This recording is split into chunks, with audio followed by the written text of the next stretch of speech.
LinkedIn, la stratégie pour atteindre 10 000 euros par mois sans publicité. Je vais te partager dans cette vidéo une stratégie complètement gratuite.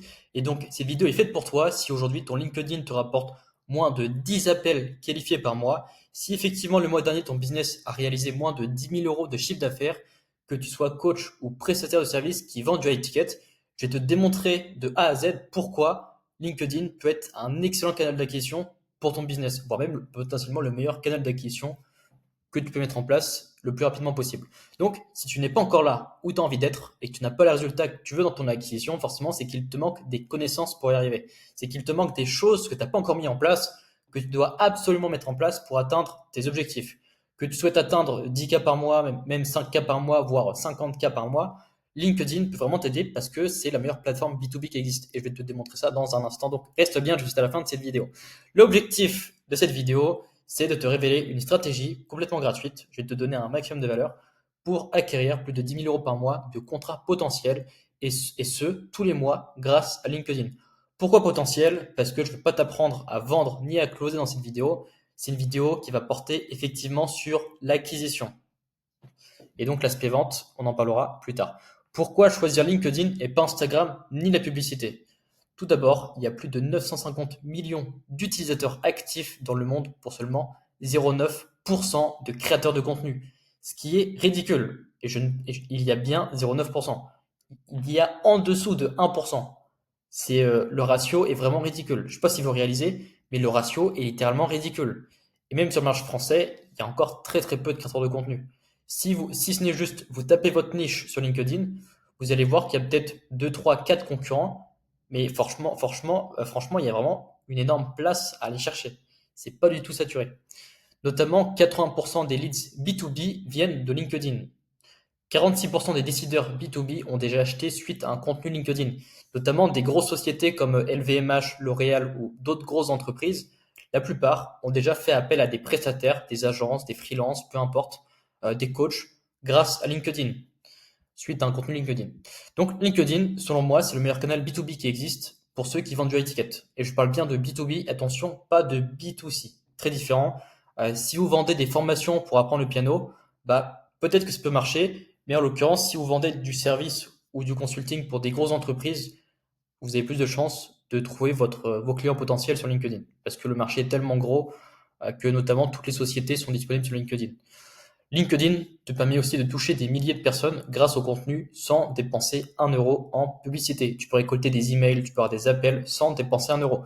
Même si aujourd'hui tu n'as pas besoin de mes services, tu n'as pas besoin de ghostwriter, tu n'as pas besoin de coach, tu peux littéralement commencer à créer du contenu sur LinkedIn, à prospecter et à trouver tes premiers clients sans l'aide de personne.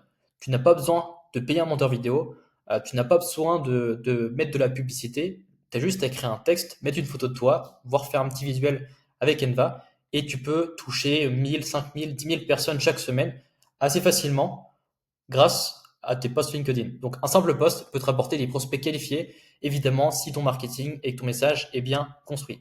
Et c'est ce que je disais en dessous, tu peux start sans l'aide de personne. Le premier pilier que je vais te partager dans cette stratégie gratuite, forcément, ça va être la vision de ton acquisition. Et la première chose qu'on va voir ensemble, c'est la méthode d'Alex Hormozy qui fonctionne très bien. Et c'est une méthode qui partage complètement gratuitement et qui l'aide à appliquer à ses élèves, qui paye son mastermind à, je crois, c'est 50 000 euros par mois. Alex Hormozy, il a un accompagnement à 50 000 euros sur 6 mois, peut-être, je sais plus exactement. Et en fait, il aide ses élèves à appliquer cette formule correctement. Et c'est une formule très simple, c'est une offre, un avatar client et un canal d'acquisition. Pourquoi justement respecter cette méthode et ne pas se disperser? Parce que justement, ton processus de vente s'affine avec le temps. Quand tu as un seul canal d'acquisition, tu le connais par cœur et tu vas avoir de plus en plus de résultats parce que c'est plus facile d'optimiser une seule chose petit à petit plutôt que de s'éparpiller, d'essayer d'optimiser plein de trucs à droite à gauche. Notamment, tu montes en compétence 10 fois plus vite dans la vente si toi tu n'es pas un excellent vendeur, ce qui est normal parce que personne n'est un excellent vendeur lorsque tu démarres un business. C'est une compétence qui s'acquiert avec le temps si c'est pas inné chez toi. Bah, lorsque tu closes et que tu vends une seule offre, bah, tu verras que ton taux de closing va augmenter, ta façon de présenter cette offre et d'être confiant au vis-à-vis de cette offre va augmenter aussi. Et donc, naturellement, plus le temps avance et plus tu vas closer de plus en plus de clients. D'où le fait d'avoir une seule offre parce que tu vas mieux connaître ton avatar, et c'est ce que je vais expliquer juste ici. tu n'as qu'un seul avatar à connaître par cœur. Notamment, tu n'as qu'une seule offre à maîtriser, et notamment sur tes témoignages clients, et ça c'est quelque chose de très puissant qui est très sous-estimé, et je vais même te donner un exemple juste après. Tes témoignages clients et études de cas sont plus impactants si ton client est similaire à ton prospect. Notamment, c'est ce qu'on appelle l'identification. C'est-à-dire que si ton prospect, en appel de vente, il s'identifie à ceux que tu as déjà aidés, bah, ça va être beaucoup plus facile de vendre. Imaginons, tu vends de l'automatisation pour des SaaS. Tu vends l'automatisation pour des SaaS, mais tes résultats clients, c'est coucou, j'ai aidé des e-commerce à s'automatiser, voici comment je les ai aidés. Est-ce que tu penses que ton prospect en appel de vente, qui lui a un SaaS, tu lui montres une étude de cas sur un shop e-commerce que tu as aidé, est-ce que tu penses que ça va être impactant à ses yeux? Bah, la vérité, c'est que peut-être qu'il va pas te dire qu'il s'en fout ou que ça n'a pas été impactant, mais que ça, de un, diminue ta valeur, et de deux, c'est un peu, c'est hors sujet. La personne se dit, ouais, mais ça ne me concerne pas. Ouais, mais moi, mon business, il est différent. Ouais, mais moi, mon cas, il est pas pareil. La personne, elle veut se sentir unique. Ça, c'est quelque chose qui arrive tout le temps. C'est que ton prospect, tu dois le faire se sentir unique. Et notamment, si tu proposes un cas client, une étude de cas qui n'est pas du tout pareil que la situation actuelle de ton prospect en appel de vente, ça va te décrédibiliser et la personne ne va pas s'identifier. Donc ça, tu te mets des bâtons dans les roues pour la vente. Alors que si tu te dis, ok, je sais pas, j'ai aidé 5 SaaS, voici les 5 études de cas clients de SaaS que j'ai accompagnés, regarde, toi ton SaaS, il est exactement pareil que eux, si moi j'ai pu les aider, je peux t'aider aussi à atteindre ces résultats, atteindre tes objectifs.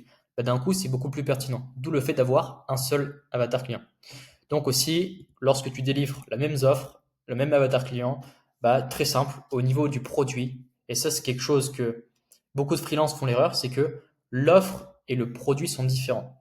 L'offre, c'est le packaging qui te sert à vendre.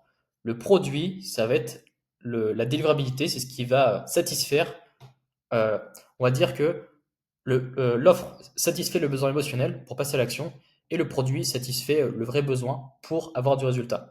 Donc, le produit sert à délivrer correctement, c'est la partie produit. Ok, donc l'offre et le produit est complètement différent. Je voulais faire un petit point là-dessus parce qu'il y a énormément de personnes qui n'arrivent pas à différencier l'offre du produit et les gens ont tendance à mélanger.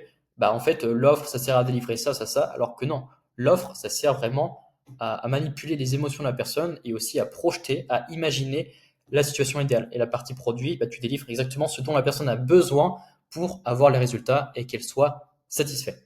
Ok, donc notamment, tu peux copier-coller tes process de délivrabilité, parce que lorsque tu n'as qu'un seul un avatar et une offre, bah, c'est très simple à délivrer. Tu copies-colles tes process, tu peux recruter des prestataires. Vu que tes prestataires, ils font toujours la même chose d'un client à l'autre, vu que c'est les mêmes problématiques, bah, tu vas voir que d'un coup, ta satisfaction client, ça va augmenter petit à petit. Ok, je vais te montrer aussi trois profils de personnes qui sont bien positionnées sur LinkedIn et qui respectent cette méthode. Donc ça, c'est trois entrepreneurs qui sont spécialisés sur un seul avatar. On peut voir que Ruben Tayeb, lui, il est spécialisé dans les indépendants. Donc il aide les indépendants, il n'aide pas les e-commerce, les autres, quoi que ce soit. Il aide les indépendants, les solopreneurs, à avoir de la croissance sur LinkedIn. Donc ça va être à retravailler leurs offres, ce genre de choses. Et lui, il a un programme très très high ticket où il vise le haut du panier, les gens qui ont le plus de moyens possible. Ok. On a aussi Emmanuel Bismuth, qui lui justement est consultant SEO et SIA. Et ce qu'il propose sur son LinkedIn, c'est de former des freelances SEO d'élite et à les connecter à des clients premium. Donc il aide les freelances SEO. On peut voir qu'il a une seule cible. Il aide les freelances qui font du SEO. Donc on peut voir que sa cible est très spécifique. Son canal d'acquisition, c'est LinkedIn. Et son offre, bah, ça va être son programme d'accompagnement, de coaching, ce genre de choses. On a aussi Jérémy Coleman qui lui est spécialisé dans les coachs et solopreneurs. Donc on peut voir qu'il a aussi un seul avatar client, coach, solopreneur. Souvent les deux sont liés en fait. Un coach est souvent un solopreneur. Et les solopreneurs ne sont pas forcément des coachs, mais il y a beaucoup de personnes qui sont coachs dedans. Notamment le canal d'acquisition bah, LinkedIn, même si Jérémy fait beaucoup d'ads à côté. Et la partie c'était bah, la partie offre. Donc ouais, Jérémy Coleman, il a une seule offre pour aider cette cible précisément. Et c'est comme ça qu'il a pu scaler aussi son business à plusieurs millions par an. Alors, maintenant, on va arriver au pilier numéro 2, qui est que même si tu te niches, ton marché reste énorme. Et d'ailleurs, qui est-ce qui devrait se lancer sur LinkedIn aujourd'hui? Bah, si tu vends du high ticket, il y a 80% de chances que ta cible soit présente sur LinkedIn. Que tu sois coach, que tu vendes du service ou que tu vendes même du B2B à des grosses entreprises, franchement, regarde rapidement les différents profils sur LinkedIn, mais il y a énormément de choses que LinkedIn soit le réseau social où il y a la plus grosse majeure partie de tes prospects dans une place étroite. C'est-à-dire au mètre carré, il y a beaucoup plus de prospects que sur les autres plateformes de réseau social. Donc, comment cibler ton avatar et ton persona? Premièrement, il faut avoir un message clair qui résonne avec tes cibles et ensuite avoir une bonne stratégie de contenu. Et je vais te démontrer aussi que même si tu te niches, en fin de compte, ton marché reste énorme. Dans le sens où si demain tu targetes des personnes comme Emmanuel, des freelances SEO, tu vas voir que des freelances SEO sur le marché français, il y en a vraiment énormément. Et je suis sûr que si tu checkes freelance SEO sur LinkedIn, tu vas avoir 10 000, 30 000 personnes à l'IDM, ce qui est énorme. 30 000 personnes, ton close, si ce n'est juste, je sais pas, 1%, ça te fait plusieurs milliers de chiffres d'affaires à aller chercher chaque mois. C'est énorme. Ok, donc les conseils que je peux te donner, ça va être de définir ton positionnement et ensuite de le mettre dans ta bio. Parce qu'effectivement, si ton prospect il tombe sur ton profil LinkedIn et qu'il n'arrive pas à savoir toi tu peux l'aider, déjà c'est un premier point négatif. Et si ton prospect n'arrive pas à savoir en un coup d'œil comment tu peux l'aider et de quelle manière, il ne passera jamais à l'action avec toi grâce à ton profil LinkedIn. Notamment, ça va être aussi d'expliquer dans tes posts comment tu peux aider ta cible. Le meilleur conseil que je peux donner par rapport à ça, ça va être de construire ton avatar client et de reprendre aussi les bénéfices de ton offre, de comment tu peux aider ton avatar à résoudre ses problématiques, et notamment aussi d'appuyer sur les douleurs pour augmenter l'urgence liée à sa situation. Et c'est ce qui va faire que tu vas augmenter sa manière de penser que c'est urgent de passer à l'action. Et donc, même si tu te niches, ton marché reste énorme, et je vais te montrer quelques exemples. Imaginons, tu es dans la niche de l'automatisation. Imaginons, je sais pas, tu as un programme de coaching où tu aides ceux qui font l'automatisation à améliorer leur business ou à se former encore plus en automatisation. On peut voir que juste avec cette niche sur le marché français, ici il y a bien une petite case France, il y a plus de 138 000 personnes à aller prospecter. Et je parle bien de 138 000 personnes, ce qui est énorme. Si on prend même l'exemple des architectes, imaginons tu as un business où tu fais de l'ADS pour les cabinets d'architecture, on peut voir que tu as quand même 166 000 personnes de disponibles sur LinkedIn avec qui tu peux rentrer en contact. Si, imaginons, tu ne closes, si ce n'est que 1% de ces personnes, tu as 1600 personnes, 1600 clients. 1600 clients à 1000 euros, même beaucoup plus que ça, hein. 2000 euros par mois chacun. Tu fais le calcul, mais ça représente rapidement des millions.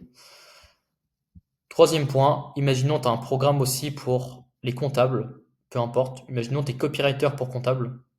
Imaginons tu fais de l'ADS, tu fais des mails, peu importe. Il y a presque 500 000 résultats de comptables en France.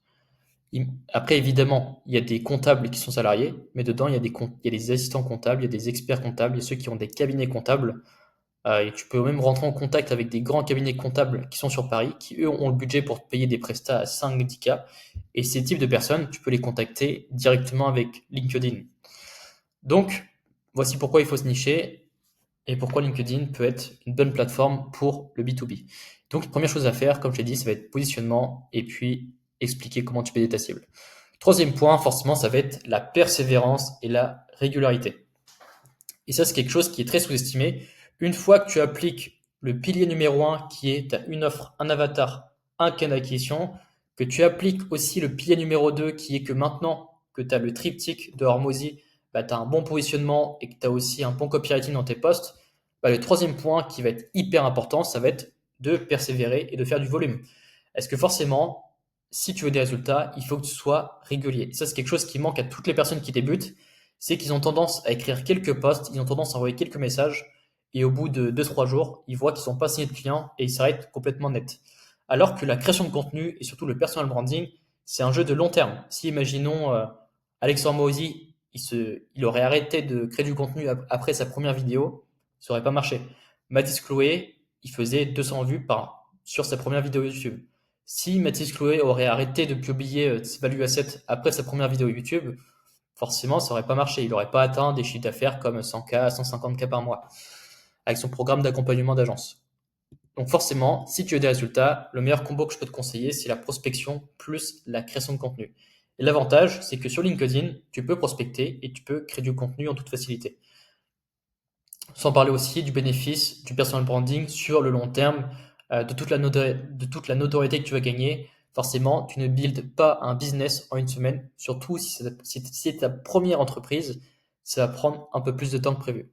Pourquoi prospection, création de contenu? Parce que quand tu crées du contenu, tu vas chauffer tes leads avec qui tu vas interagir en message privé.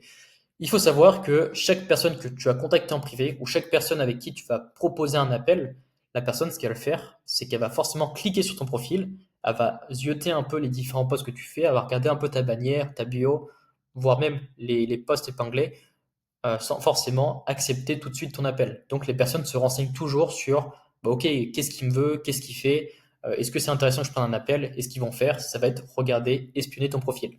D'où le fait d'avoir du bon contenu qui parle à ta cible, un bon profil, qui soit bien structuré, qui parle à ta cible, très important. Et forcément, quand tu crées du contenu et que derrière, les personnes avec qui ils interagissent avec toi sous tes posts, tu les prospectes derrière. On appelle ça le setting.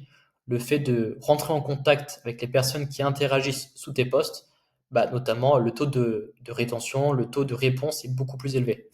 Et une citation que j'aime bien, c'est que la persévérance, c'est ce qui rend l'impossible possible, le possible probable et le probable réalisé. Donc, si tu veux des résultats sur LinkedIn, même que tu sois tout seul dans ton coin parce que tu manques de budget ou tu es en train de lancer ton business, bah, je te conseille vivement de persévérer et d'être régulier parce que c'est grâce à ça aussi que tu auras des résultats.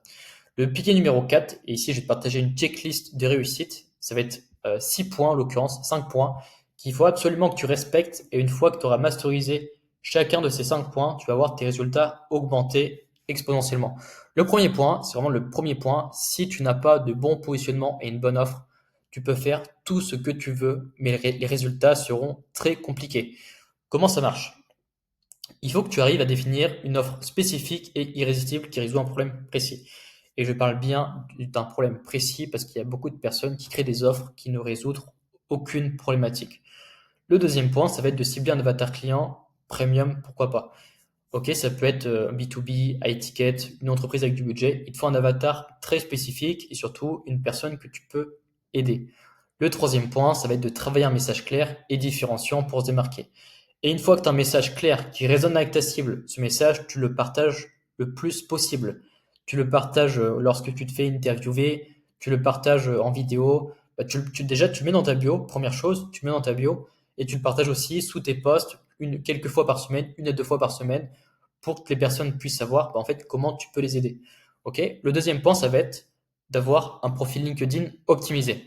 Donc ça passe par transformer ton profil en page de vente, le titre, la bannière, la description, qu'elle soit impactante. Ajouter aussi des preuves sociales, donc ça va être témoignages, études de cas, avant-après client, des résultats concrets. Et ça, ces études de cas, tu peux les épingler dans ton profil LinkedIn et tu vas voir que si tes témoignages sont impactants, lorsque tes prospects vont cliquer sur ton profil pour t'espionner, et que là, tu as un témoignage qui va être impactant, qui va leur dire, hey, regarde, je suis dans ta situation actuelle. Moi, voici les résultats que j'ai eu grâce à X ou Y raison, grâce à telle personne. Cette personne peut t'aider aussi. Clique sur le lien ou passe à l'action avec elle, peu importe. Et forcément, on passe au dernier point qui est d'insérer un call to action clair vers un appel dans ta bio. Notamment aussi dans tes posts, très important d'avoir des appels à l'action. Le point numéro 3, une fois que tu as un bon positionnement, une bonne offre et un bon profil optimisé, forcément, tu peux commencer à avoir du contenu qui attire des prospects. Parce que dès que tu as un bon message clair et une bonne offre, bah, avoir du contenu qui parle à ta cible, c'est beaucoup plus facile. Donc, je te conseille, surtout si tu débutes, de poster 3 fois par semaine minimum et de monter jusqu'à une fois par jour, dans l'idéal, si tu as beaucoup plus de temps pour ta création de contenu. Dans ta stratégie de contenu, ce que tu peux faire, ça va être de mélanger les posts éducatifs, storytelling, démonstration d'expertise, voire même de faire des posts liés aux preuves sociales, en reprenant les témoignages, les études de cas, les résultats concrets que tu as pu apporter, notamment d'apporter des appels à l'action. Le point numéro 4, ça va être la prospection, l'outreach stratégique. Donc de contacter 20 à 50 personnes qualifiées par jour en message privé. Alors c'est l'idéal en termes du volume, mais tu verras que même si tu en fais 20 par jour, la fourchette qui est plutôt basse, en l'espace d'un mois, tu auras quand même des opportunités. Notamment, le meilleur conseil que je peux te donner pour tous ceux qui prospectent, ça va être de personnaliser chaque message, de un par rapport à la réponse que tu reçois, et de deux par rapport à la situation de la personne. Forcément, si tu fais du copier-coller qui est automatisé avec de l'IA, automatisé avec des outils de prospection ou quoi que ce soit, alors de un, ça se voit si c'est mal fait. et c'est très compliqué de bien le faire, parce que même des fois, tu envoies des messages naturels et les gens pensent que c'est automatisé. C'est ce qu'on appelle la sophistication de marché. Les gens deviennent de plus en plus sceptiques liés à la partie prospection. Donc, c'est hyper important d'être personnalisé. Troisième point, ça va être de démarrer des conversations naturelles et amener vers un appel stratégique. Qu'est-ce qu'on appelle des conversations naturelles? Bah, très simple. Imaginons, tu as interagi avec une personne en commentaire. Tu peux dire, hey, salut, je viens de t'envoyer un message. Enfin, je viens de t'envoyer un message. Ou imaginons, on t'envoie un message, hey, salut, j'ai vu ton commentaire sur le post de machin. J'ai une question à te poser. Et là, tu ouvres une conversation. Et ça, la personne est 100% sûre que c'est un message qui est complètement naturel. Le point numéro 5, c'est avec la partie closing et signature des deals. Forcément, une fois que tu as du trafic qui rentre, une fois que tu as des appels qui rentrent, il faut apprendre à vendre. Et donc, si tu débutes, le meilleur conseil que je peux te donner pour la vente, c'est d'avoir un script de vente structuré pour convertir tes appels. Pourquoi? Parce que si tu n'as pas de mind map, de script à suivre, sachant que tu débutes, ça va être extrêmement important de signer ça va être extrêmement compliqué de signer tes premiers deals. Moi, c'est comme ça que j'ai débuté. Je suis encore en train d'apprendre mon script par cœur. Mais une fois que ton script et que tu maîtrises toutes les étapes de la vente une à une, bah forcément, après, tu peux t'en détacher et continuer à masteriser l'aspect body language, l'aspect paraverbal de tes appels de vente. Mais la première chose, le meilleur conseil que je peux te donner si tu veux commencer à t'améliorer en vente, ça va être de maîtriser en fait les étapes fondamentaux, les étapes fondamentales de la vente. Notamment, maîtriser les objections et rassurer sur le montant dans l'investissement, c'est extrêmement important. Surtout que c'est le moment où la personne est censée passer à l'action quand tu lui donnes le prix. Donc, tu dois maîtriser les objections, le rassurer pour que la personne puisse se dire, OK, je vais faire un bon deal et surtout qu'elle puisse percevoir quelles vont être les conséquences si elle repousse ce passage à l'action ou si effectivement la personne patiente encore avant d'agir. Automatiser le suivi pour lancer les prospects chauds. Quelque chose de très important, c'est que il faut absolument que tu fasses le follow-up. Et ça, c'est mon premier mentor. Une phrase qui m'a dit, l'un de mes premiers mentors, c'est que le cash se trouve dans le follow-up. Aujourd'hui, si tu ne relances pas tes prospects, tu vas passer à côté d'énormément de deals. Et moi-même, de mon côté, j'ai signé énormément de chiffres d'affaires, voire plus de 5 chiffres assez facilement, grâce au follow-up. Et des fois, les personnes passent à l'action au bout du cinquième, septième message. Et tu vois qu'en fait, la personne te répondra même, ah, merci de m'avoir relancé, j'avais complètement zappé. Ah, j'ai oublié de répondre à ton message. Et peut-être que 2 semaines après, ça débouche sur un appel de vente. Et là, tu closes la personne. D'où le fait de faire des relances et d'avoir un très très bon suivi au niveau de tes prospects chauds et qualifiés. Un exercice que je peux te donner pour t'aider à appliquer justement cette checklist, c'est la première chose pour que tu puisses avancer aujourd'hui, tout de suite, dès la fin de cette vidéo, c'est que tu prennes une feuille de papier, tu prends un stylo et tu listes toutes les problématiques business, création de contenu que tu rencontres. Donc, mets-toi un moment d'introspection et essaye vraiment de savoir où est-ce que tu bloques précisément. Parce que identifier le problème précisément, c'est déjà le résoudre à 50%. Une fois que tu sais, imaginons que ton offre est pas assez bonne, bah très simple, tu vas sur YouTube, voire même tu prends une personne pour t'aider à te faire une review et tu fais en sorte d'améliorer ton offre. Pourquoi les gens galèrent à avoir la croissance? Parce qu'ils n'ont pas de feedback. Les gens, ils n'ont pas assez de feedback sur leur contenu, sur leur message de prospection. Ils n'ont pas de feedback sur leurs compétences liées à la vente. Et donc, forcément, ils avancent avec des œillères. Ils ne savent pas qu'est-ce qui bloque, pourquoi ils n'ont pas de croissance. Donc, le meilleur conseil que je peux te donner, ça va être de un, d'aller chercher du feedback auprès de tes amis entrepreneurs, voire auprès d'un coach, peu importe. Et le deuxième, ça va être de lister tes problématiques et de savoir, bah, ok, maintenant que j'ai ces problématiques précisément, comment je peux faire pour les résoudre une à une et tu crées un plan d'action. Et tu verras que comment avoir un message clair et différenciant. Si je prends un exemple ici, bah, il y a plein de ressources qui existent pour que tu puisses résoudre ce problème, ou en tout cas commencer à avancer pour atteindre le palier d'après gratuitement, sans passer par un coach ou quoi que ce soit. Ok, ce que tu peux faire, on arrive à la fin de cette vidéo.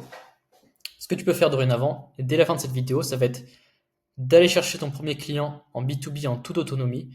Si tu publies, que tu prospectes, bah forcément, tu trouveras forcément des opportunités. Maintenant, il faut être constant et faire du volume. Si tu veux des clients, n'oublie pas le pilier numéro 3 qui est la persévérance, la régularité. Et oui, sur LinkedIn, même avec très peu d'abonnés, tu peux vendre et signer des contrats. Moi, ce que je propose, c'est que je te propose un feedback de 30 minutes sur l'une de tes 5 problématiques ici. Donc, book un appel avec moi. C'est pas un appel de vente, c'est un atelier qu'on va faire en visio, en l'espace de 30 minutes. Il y aura moi, toi, et j'ai envie de te dire que tu n'as rien à perdre. Le fait de faire cet appel avec moi, tu vas gagner une review, un plan d'action et tu vas gagner en clarté. Et forcément, pourquoi moi je propose cet appel? Parce que de un, plus le temps passe de ton côté, bah imaginons si ton LinkedIn peut te rapporter jusqu'à, je sais pas, 5 clients par mois en l'espace de quelques mois, à 2 cas chacun, bah effectivement, plus tu repousses ce passage à l'action, plus tes 10 cas par mois de nouveaux contrats, tu les repousses aussi. Et donc tu repousses aussi la croissance de ton business. Plus le temps passe, plus tu vieillis. Dans le sens où, si tu t'es dit, bah ok, je sais pas, 25 ans, j'ai envie de gagner X euros par mois, et que tu repousses toujours les actions à mettre en place, euh, ce genre de choses, bah forcément, tu n'avances pas et plus le temps avance et plus tout le temps que tu as perdu derrière, tu vas pas le rattraper. Notamment, si tu stagnes, que tu doutes, que tu es dans le flow, bah, je te propose cet appel pour commencer à gagner en clarté. Et forcément, moi de mon côté, si je veux proposer mon accompagnement de 6 mois pour ceux qui veulent attirer plus de clients sur LinkedIn grâce à la création de contenu, tu dois d'abord me faire confiance et c'est pour ça que je propose cet appel de 30 minutes. Alors de un, moi ça me sert de savoir si tu es une personne qualifiée parce que dans mon accompagnement, je ne prends seulement les personnes qui sont qualifiées et qui je suis sûr à 100% d'aider. Ça me permet aussi de voir si tu es coachable sur le premier plan d'action que je partage. Si tu l'appliques correctement, déjà j'ai un bon signal, ça montre que tu peux être qualifié pour mon programme d'accompagnement. Et si, imaginons, bah, tu n'es pas qualifié, tu n'appliques pas, bah, en fait, tu n'es pas du tout la bonne personne pour travailler avec moi. Parce que moi, mon objectif avec cet accompagnement, c'est de créer les meilleures études de cas possibles, d'avoir 100% de satisfaction client. Comme ça, derrière, ma notoriété va augmenter et j'aurai beaucoup plus de recommandations. Et naturellement, si j'ai des bons clients et que j'ai des clients qui sont hyper satisfaits, qui me recommandent d'autres personnes, bah, mon business d'accompagnement va croître très naturellement et sans effort. Donc, c'est pour ça que j'insiste, prends cet appel avec moi. De ton côté, tu as tout à gagner. Moi, de mon côté, j'ai tout à gagner aussi. Et puis, je te souhaite une bonne continuation et on se retrouve à la prochaine vidéo.